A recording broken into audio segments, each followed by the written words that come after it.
Hey guys, so I'm gonna try and talk slow. I'm pretty nervous about all this. I've been thinking about doing this. I originally started my YouTube to do this, and it's been forever now. I went ahead and did some singing videos because my brother wanted me to sing publicly, so I figured out the best way to do it. But my YouTube was not meant for that. I've been thinking of ways to tell a story. I thought about writing. I tried writing a story. It didn't work out. I ramble too much to write. I thought about putting it on Facebook, but I didn't know how far that reached because my Facebook's private. It's funny how nervous you get when you start to do this stuff, which it really shouldn't be anything. That's why I want to do this. So I guess the first thing I should say is that if you have PTSD from child abuse or any situation as a child, or rape or anything, then be cautious listening because it's my story and I don't want somebody else to have anxiety because of what I've said. If anything, I want people to have a voice, learn to have a voice of what happened to you. I know there's a lot of girls out there and women. Usually as we get older is when we decide, to tell. A lot of young girls don't tell what happened. People don't talk about it. I'm not trying to say so much. A lot of people call me a liar. I've been called a liar. I've been called a lot of things about it, but I'm not. Proof is there if people want to look it up. My name's not there, but the man is, and the newspaper article's there. I won't post that. If you feel free to look it up if you want. Some things I don't want to happen from this video is I don't want a lot of negativity towards the person I talk about or the family of the person, because that person is now dead, and I'll just leave that as it is.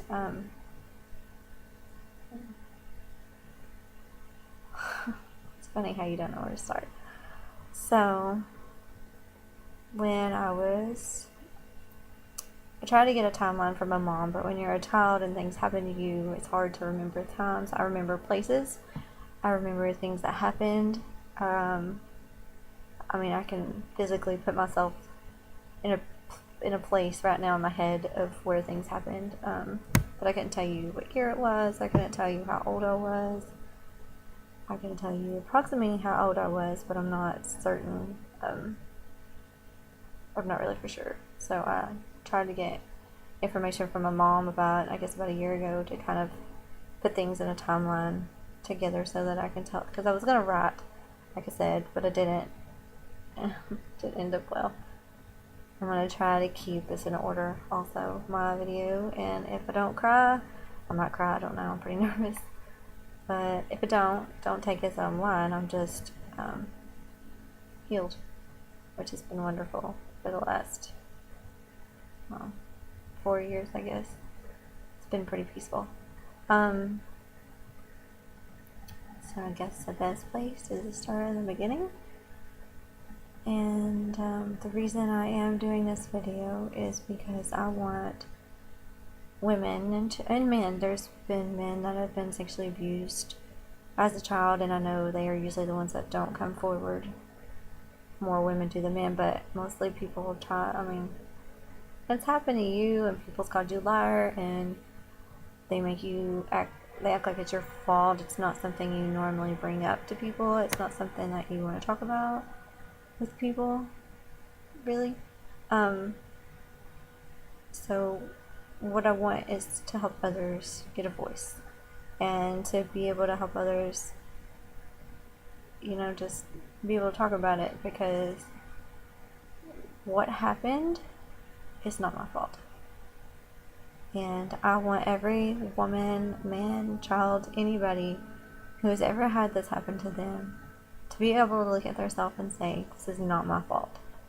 It's not my fault that this happened to me. I am not defined by what happened to me. So yeah, I'm kind of on my couch. I decided, I'm sorry, I'm gonna move here.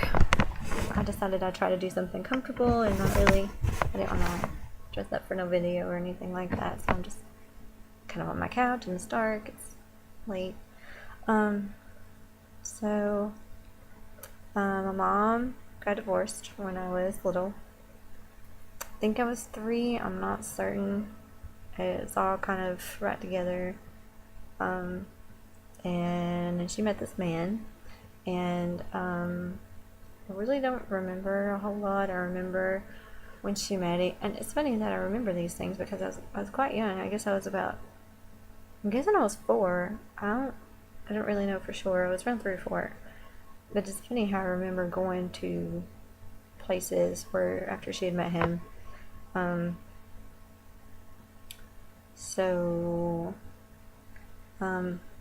mean, it's nerve-wracking to know how much to say and what not to say. So I guess I was about 3 or 4. We'll just go 3 or 4 because I was very young. I don't think they had gotten married yet. We had moved once.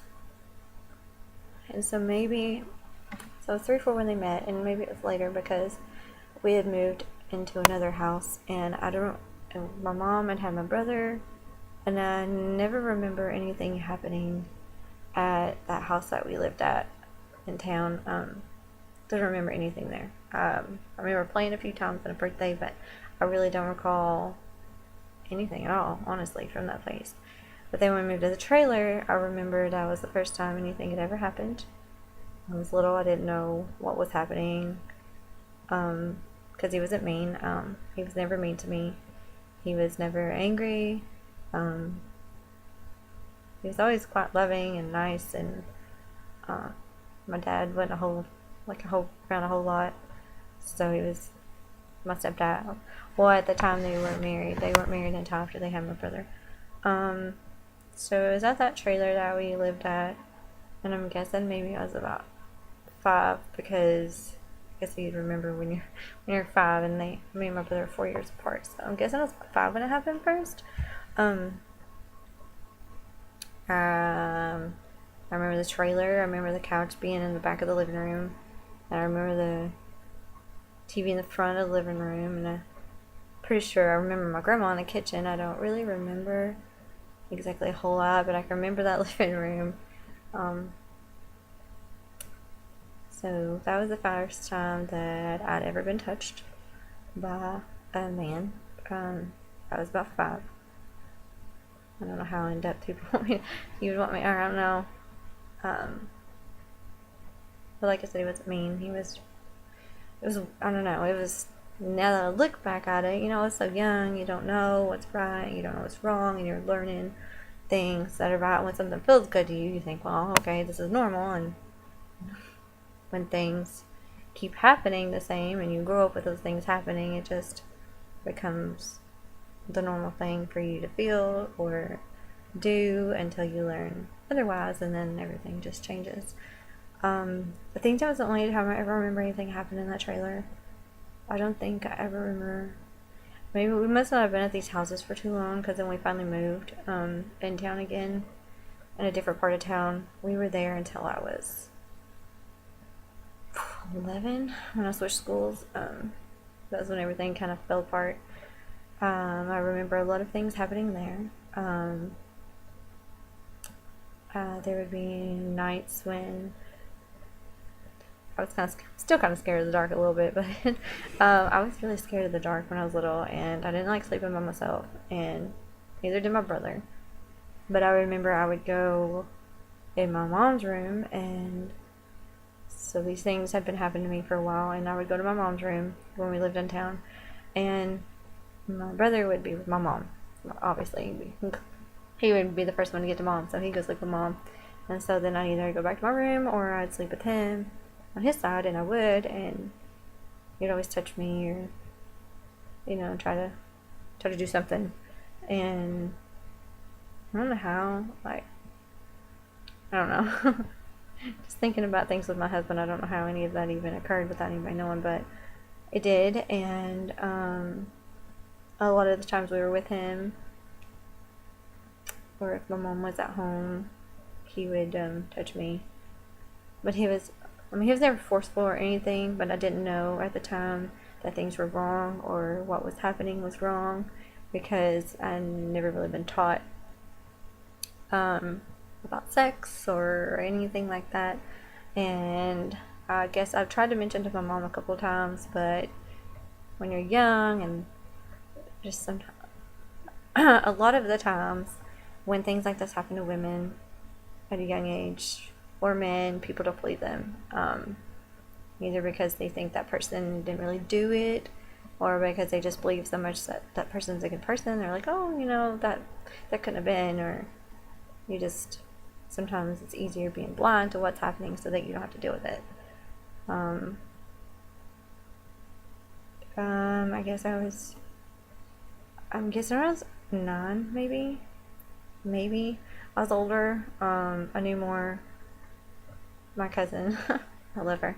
She taught me a lot about things, a lot about sex and I know I was young, but she had a lot of things happen to her, which I won't mention her or anything because it's her story. But I'm only mentioning her because she told me a lot of things, and she had told me what happened to her, and we both agreed, and we were like, okay, we're gonna tell, what happened, and she told, and I told, and her story's hers, so I won't talk about that. My story is that I told, and nobody believed me. He lied, and after that, I don't know if he got scared or what happened, but he stopped doing everything that he was doing. If I need to go more in depth of what he was doing, I can, but I'm sorry, it's hard to talk about this stuff. Just trying to remember everything and talk about it in order, because I'm so random sometimes. So after that happened, and I was told on him, he stopped, and he didn't start back until I was older. And I'm gonna try to piece this together correctly. He started doing stuff, I guess, when I kind of got closer to puberty. So maybe a couple of years later, maybe not even a year later, I can't remember. Because between 8 and 12, we moved when I was, I think, 11. So in between that time, we started back again. He had stopped for a little while. And like I said, time at that time, I can't really honestly put things in a timeline that well. But between 8 and 12, he started again. He stopped, and then he stopped. And he started. And at this point, he actually tried to have sex with me.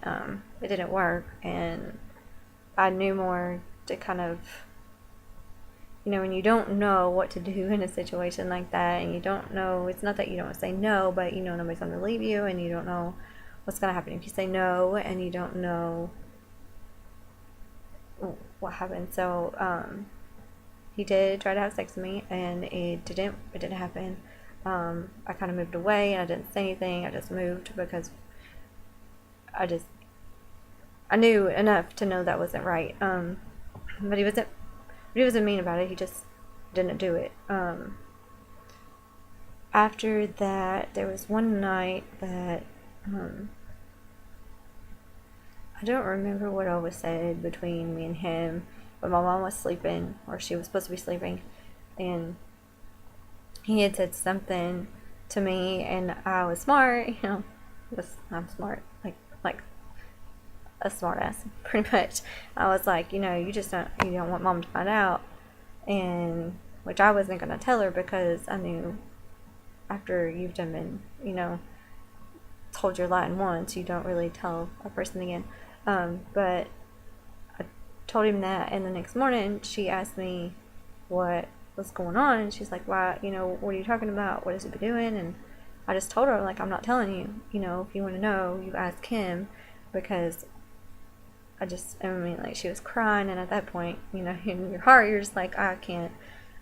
I wasn't crying because I already knew, you know, I was afraid she wouldn't believe me. So I just told her, you know, ask him what's going on, and maybe he'll tell you. And sorry, I'm really shaky. So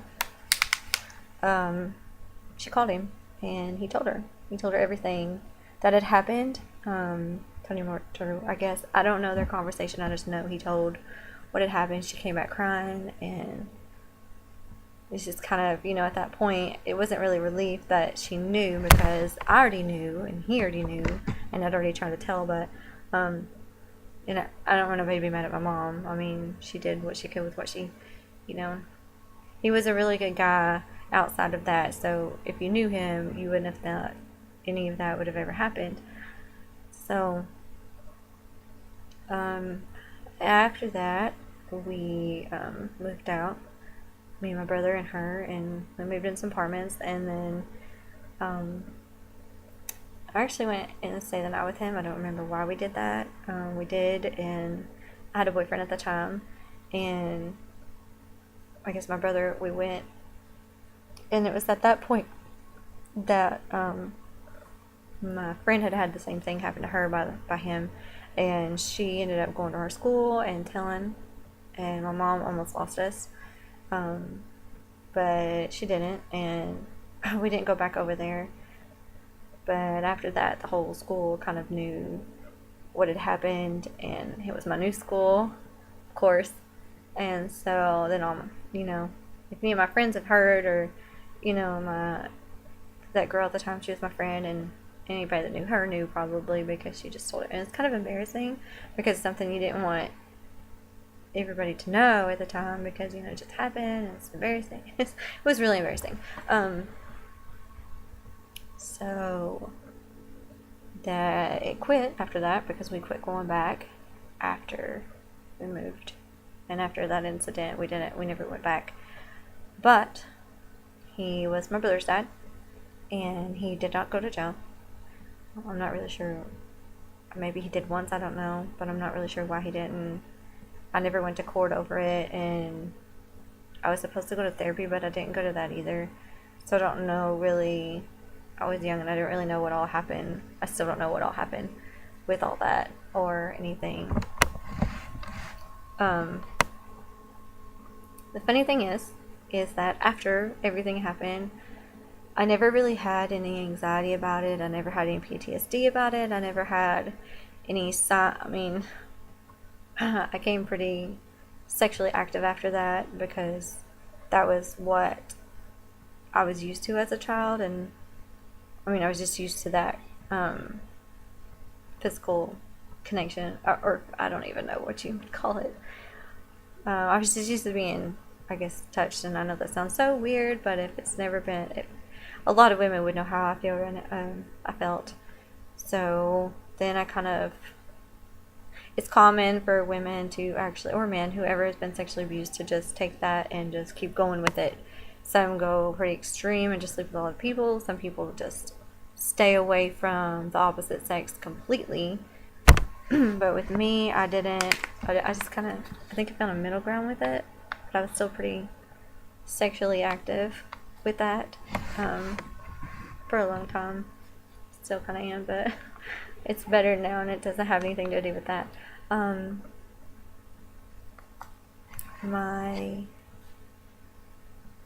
So I'm trying to think. After that, we still stayed in contact with him. He was my brother's dad, so we saw a lot of him. I had grown up with his family as my family, so they were still my family. So I would still go over, even though he would be there. I would never put myself in a position of being alone, but he never did anything when people were around, so I wasn't too worried. There were a lot of days I was there, I felt completely naked. That was not a good feeling. To be somewhere and just feel naked in front of a room of people. And maybe I I don't know why I felt that way, but I did. I felt really naked a lot of times. But I would go anyways because they were my family, and sorry, my baby, I think he's waking up. Yeah. So my brother still kept going to his house because he would get him every other weekend. Well, I don't know how or why that happened, but that did. And so I would see him when he'd come get him, and he would still buy me Christmas presents, and yeah, so I was around him for a long time until I had my first baby. He actually came to my graduation, by the way, which it didn't really bother me at the time.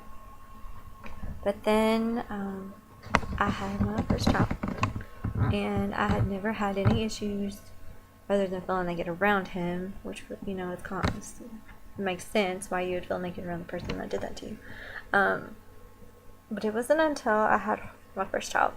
I had him, and then it was like, I don't know if I went into mother mode or if, I don't know what happened. I started having a lot of issues with what had happened to me. I don't know if it just finally hit me, but I started feeling gross about it.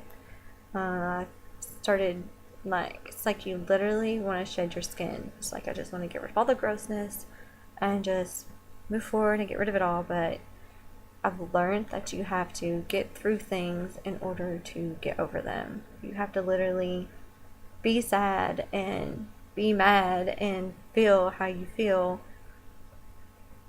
to get through what you need to get through to heal.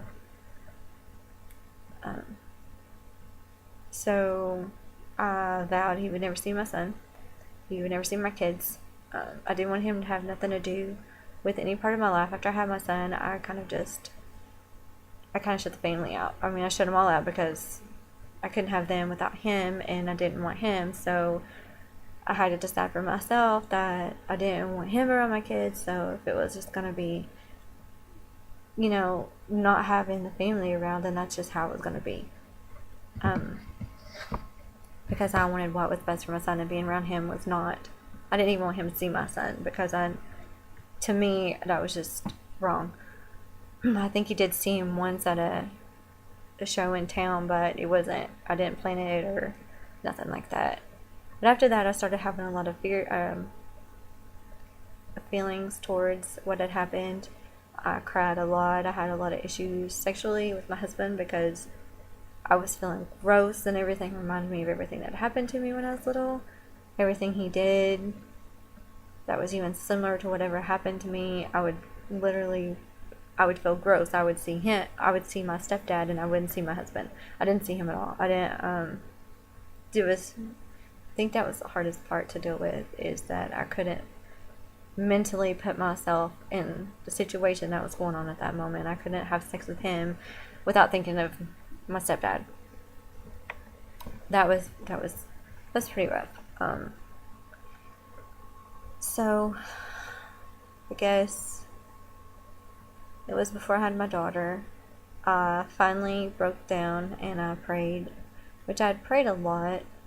I've been through therapy. I've been through therapy twice. But second time was after I'd healed. First time was before I'd healed, and it didn't help. I don't find comfort in talking to strangers. I'd rather talk to somebody I know who would understand me, or somebody who had been through it and understand how I feel, because how I felt was not how I wanted to tell people. I didn't want to tell anybody how I felt. Because in honesty, and I don't know, I've read a lot, and the last therapist that I had, even after I had healed, told me that how I felt was actually how a lot of women feel, or that more times than not, when you are molested as a child, it is not by somebody that's mean. They're usually not mean to you. They're not violent towards you. I know a lot of people have that happen, but in my situation, he wasn't violent. He wasn't mean. He was loving outside. He was like a dad. He was a dad to me. He would do Christmas with us. He'd take us everywhere we went. It just reminded me of another time that stuff happened, but we won't go to that now.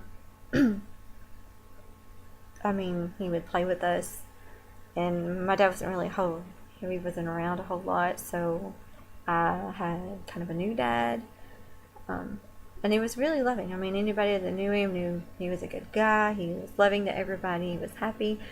He was just, good. And I still think he was a good person. He just had a very sick disease, honestly.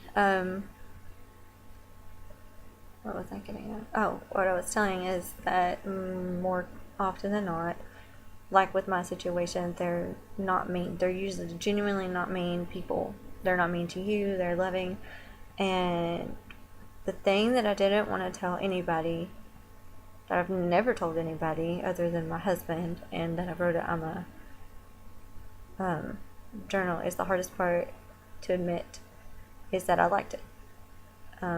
I had a boyfriend in high school who told me that I let this guy do this to me, and honestly, I did. I was a child, I didn't know no better, and I liked what he was doing because it felt good to me. And of course, it would feel good because I didn't know it was wrong at the time. I never knew it was wrong, and so as I got older, knowing, not knowing before that it was wrong, and it felt good, and then as you get older and you learn that it was wrong, and so you think, oh, but it felt good, so I don't understand, you're mentally taking something that you've learned and trying to turn it around, and when you do, it's like, that is so gross, you just start feeling gross, and you feel like it's your fault, and it's not your fault. I'm not saying it's anybody's fault. It wasn't my fault. It was his fault. It was not my fault. But in essence, you feel that way. You feel like it was your fault because it felt good. And I think that's something people don't talk about because it's embarrassing. It is extremely embarrassing to even sit here and talk about that because I've never told anybody that. It's embarrassing to look at somebody and say, I was molested and it felt good. Because it's wrong. But as a child, you don't know that. As children, we don't know unless we're told this is wrong. And not everybody tells their children, hey, if somebody touches you here, it's wrong. If somebody does this to you, it's wrong. Or if you feel this way, it's wrong. Nobody tells you that because a lot of people want to keep those sexual things for later on down the road. And they don't want to tell you, that's wrong. Which is something I do different with my kids. I make sure to ask them all the time, has anybody touched you here? Make sure nobody, don't let nobody do that to you. It's not okay. Make sure if they try to do it, tell them, no, it's not okay. Tell mommy, tell daddy, It's very important as parents to let your children, they're never too young. Children always learn. I know a lot of people say, oh, you shouldn't teach your kid about sex, that young. And I say, yes, you should. You really, really should know. Let them know the dangers of a person, touching them. It's not okay. So I think that's the hardest thing to talk about is that how it actually felt. I know a lot of people have violent situations where people are mean to them, they hold them down, they're mean and rough, and I know that would be extremely hard to overcome, but the reason mine was hard to overcome is because I carried mine into my marriage. And it wasn't until later on, I didn't carry it into our relationship when we first started, not before I had Harley, my son, but when I had him is when I started having issues. And later on I would try to block it all out. I would try, just pretend I wasn't feeling that way because I didn't want to feel that way. Because you don't want to feel that way with your spouse. You want to feel good and you want to feel happy and you don't want things to ruin what you're feeling. So that was what happened to me, and I've lost my train of thought. I'm sorry. It's kind of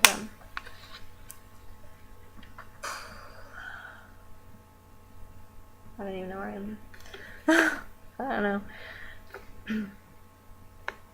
I tried to like make a little list so I wouldn't get sidetracked. So, I probably said this already, but I don't want people to be mad at my mom. She did the best that she could with what she knew, what she had to deal with, you know. I could imagine, I don't know if anybody else could imagine being a mother and finding out that all that had happened to your child, and, you know, finding out that the person that you love is not who they were. That would be extremely painful to go through, I think. And I think the last 2 years is when I finally started going, well, could you imagine what she went through? Because at that time, you know, I was worried about me and trying to get through what I went through, and that was years later after. So I could imagine going through that then.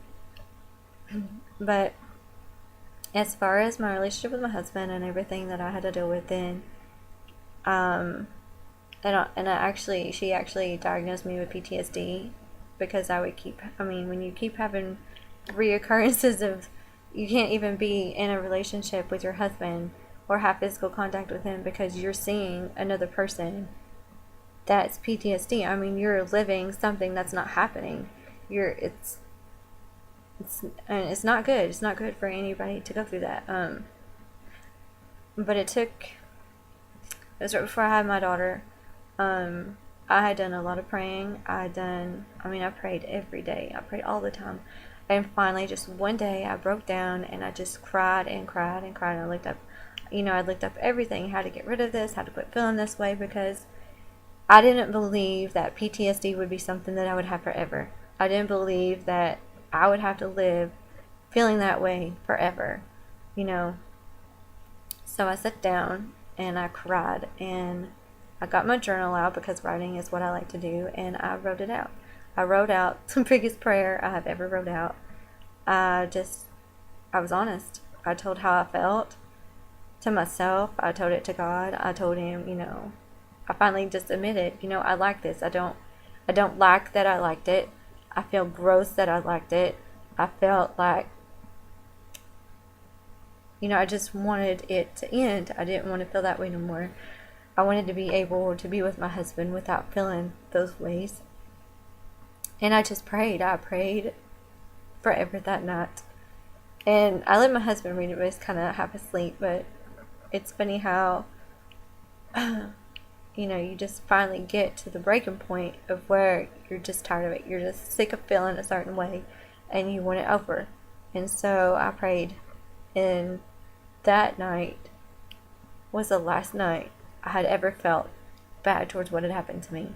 I have never felt bad since. I've never felt gross since. I've been able to be with my husband without anything happening. I've not had any flashbacks. I remember things. I know everything that happened. I remember things that happened. There was a time in the pool that things happened.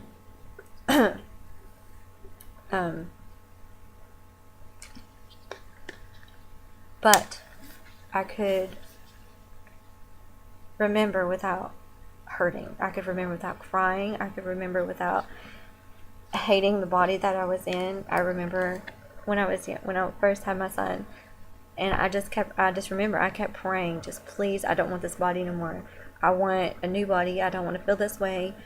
You know, and it's funny after you have a baby and it's like, oh, I have a new body, you know. And I love my body now. I don't hate my body now. I don't hate what happened to me. It doesn't define me. It doesn't define what happens in my life, you know, now. So it's been almost, I had my daughter in 2014 and it was the year before that, so it's been like, how many years? I can't even count. It's 4 years.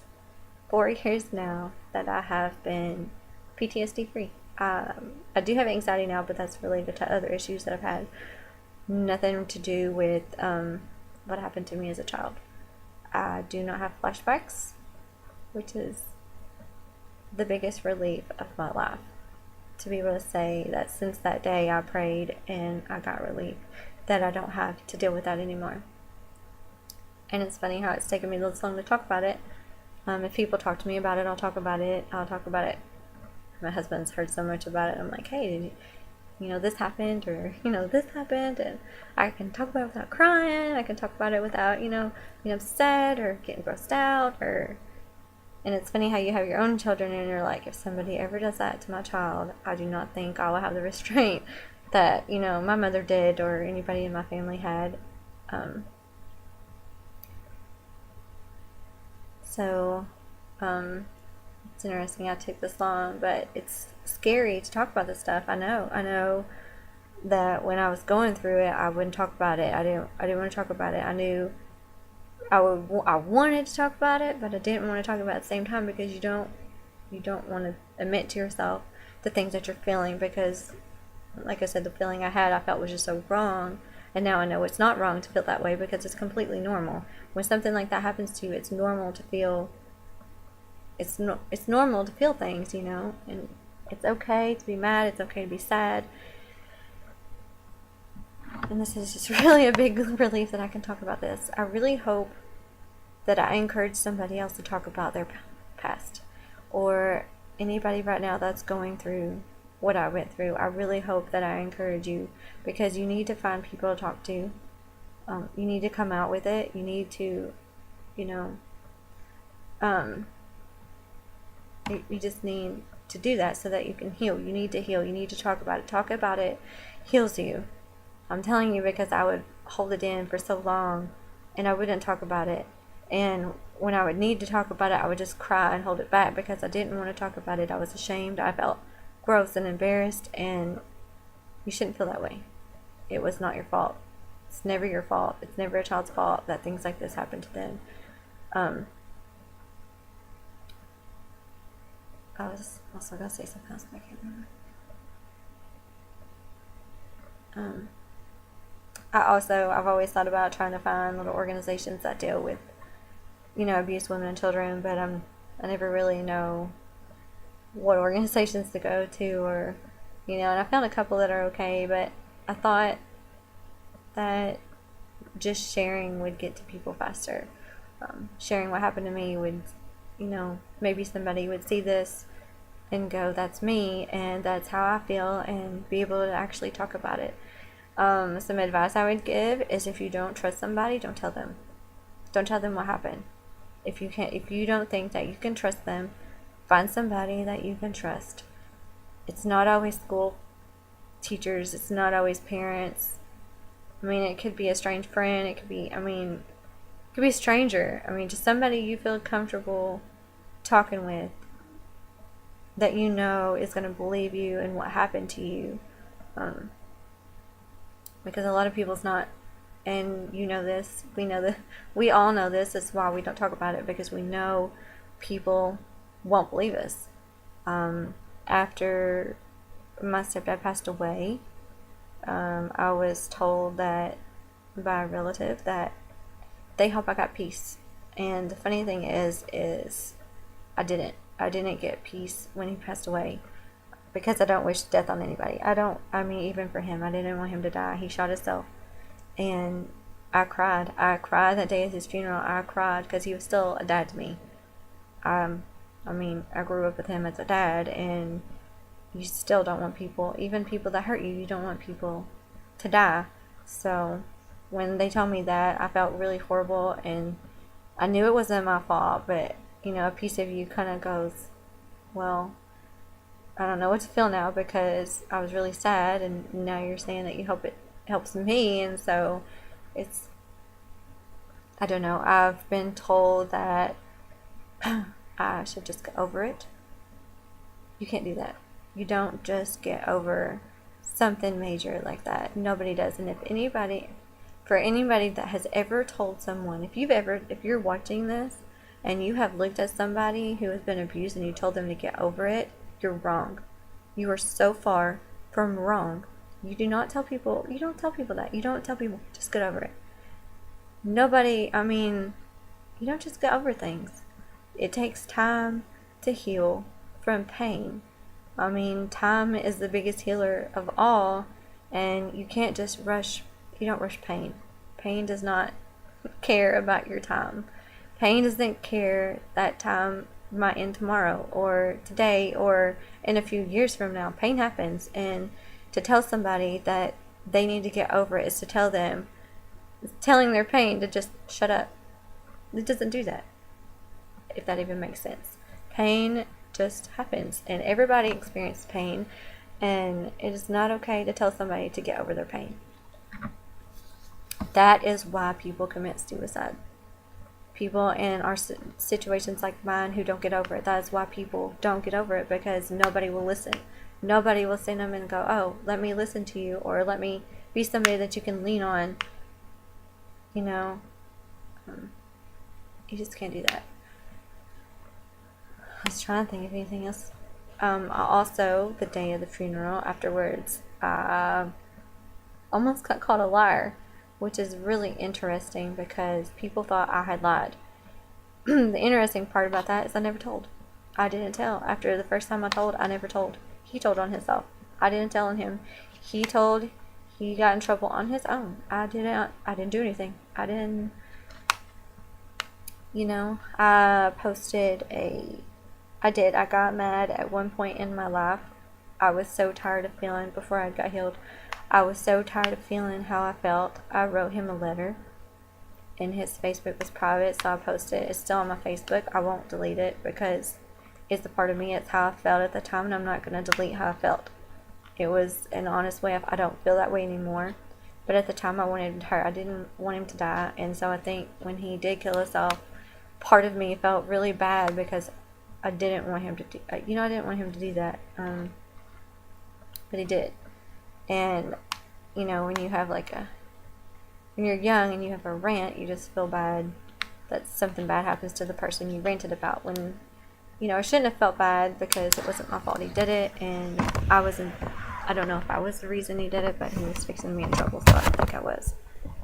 But it wasn't until later I learned that he was fixing me in trouble for other things that he had done.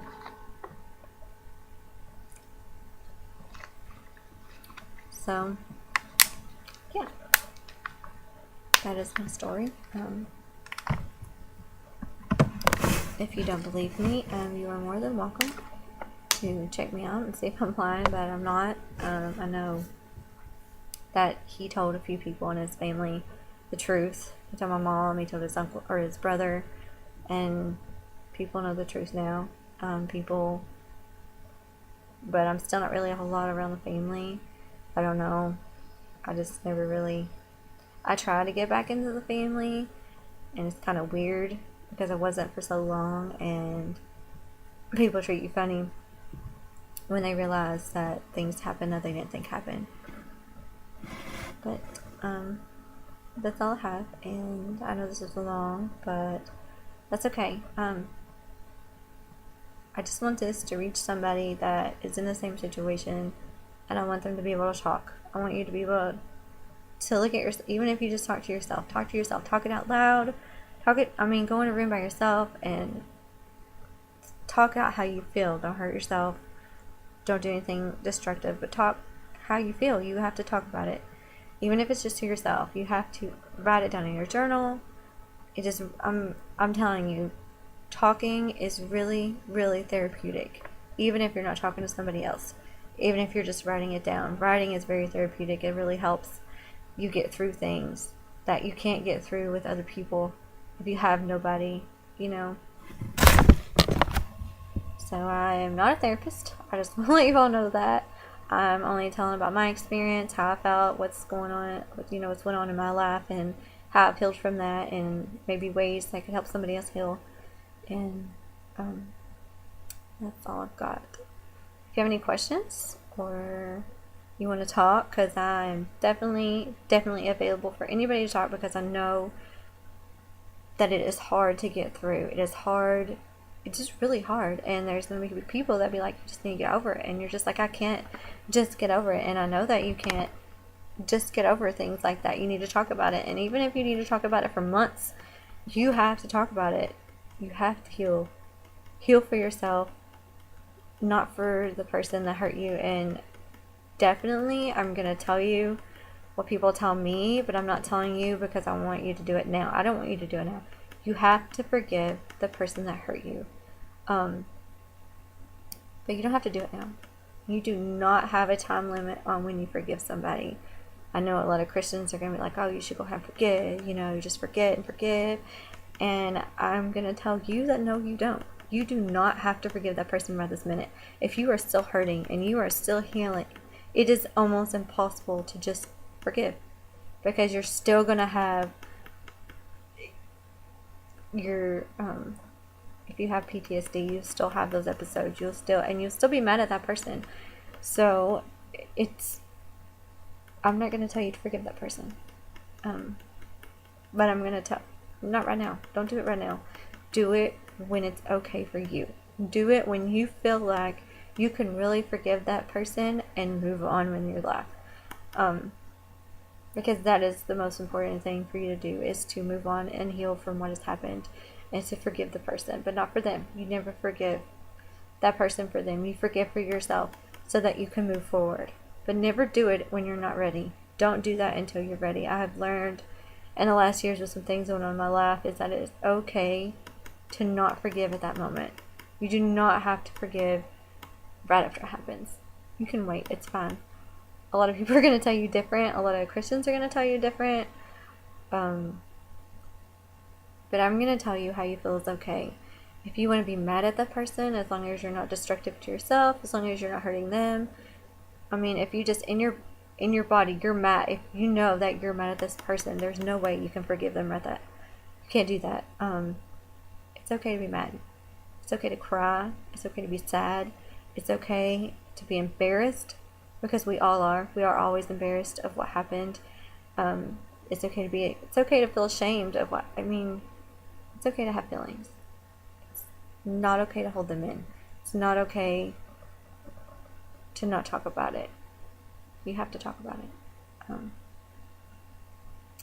So I hope this helps somebody, and know that I'm free. I'll put my email down. I mean, I don't know if anybody will talk to me, but even if it's just for me to listen, I'll listen. But anybody is welcome to ever talk to me about anything like that has ever happened to them, because I know that it's impossible sometimes to talk to people. And I know that sometimes you're by yourself and you just feel so alone and you need somebody to talk to, and I can be the person, or I cannot be the person, whatever you need. But I just want people to know that I can be here for people that want to talk about what's going on in their life.